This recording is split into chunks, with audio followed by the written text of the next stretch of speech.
बिहार में high voltage विधानसभा चुनाव हो रहा है। प्रचार के दौरान जो गर्मी देखने को मिली वही गहमा गहमी अब वोटिंग के दौरान भी दिख रही है। सुबह 9 बजे तक अगर वोट परसेंटेज की बात करें तो 13% से ज्यादा मतदान हुआ है, जिसे एक अच्छा मतदान कह सकते हैं। तो बिहार में इस वक्त 18 जिलों की 121 सीटों पर मतदान हो रहा है। शाम 6 बजे तक वोटिंग होगी।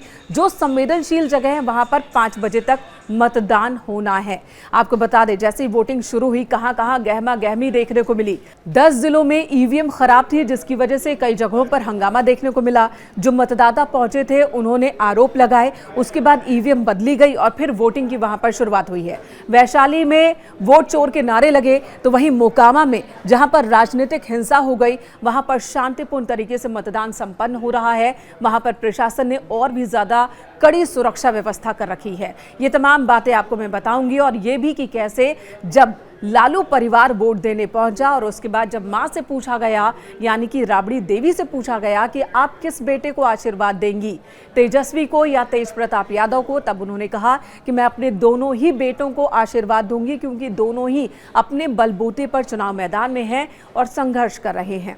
तो सुबह 2 घंटे यानी कि 9 बजे तक के परसेंटेज में 13% से ज्यादा वोटिंग हुई है।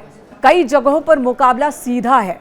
121 सीटों में 104 सीटों पर सीधा मुकाबला है, जबकि 17 सीटों पर त्रिकोणीय लड़ाई है। कई जगहों पर यह चतुष्कोणीय भी दिख रही है, जहां पर जनसुराज ने भी मजबूत कैंडिडेट को उतारा है। लालू परिवार की बात कर लेते हैं, जो पहुंचे पटना के वेटनरी कॉलेज बूथ पर परिवार संग वोट डालने के लिए। तेजस्वी, लालू, राबड़ी और तेजस्वी की पत्नी राजश्री साथ थी। बहन मीसा भारती ने भी यहीं पर मतदान किया और मतदान के बाद ये मीडिया के सामने आए। इन्होंने स्याही लगी अपनी उंगली भी दिखाई और इसी दौरान मां राबड़ी देवी ने कहा कि मैंने दोनों बेटों को ही आशीर्वाद दिया है। दोनों बेटे अपनी बलबूते पर चुनाव लड़ रहे हैं और मैं उनके साथ खड़ी हूं।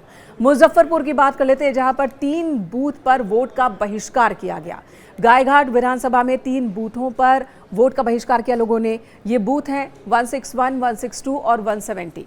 मतदाताओं ने पुल और सड़क निर्माण को लेकर मतदान का बहिष्कार किया। इनका कहना है कि जब तक सड़क नहीं बन जाती, पुल नहीं बन जाता, तब तक ये वोट कास्ट नहीं करेंगे। इन्हें समझाने की कोशिश प्रशासन की ओर से हो रही है।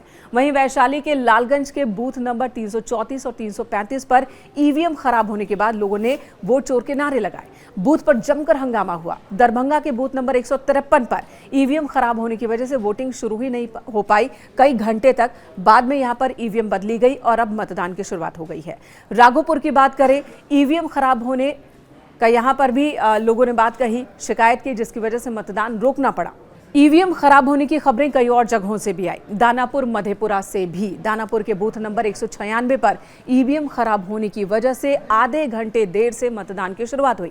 तो बख्तियारपुर के बूथ नंबर 316 पर ईवीएम खराब हो गई और इसकी वजह से मतदान केंद्र में लंबी कतार शुरू में लग गई। लोग बेचैन होने लगे थे। बाद में यहां पर भी वोटिंग की शुरुआत हुई।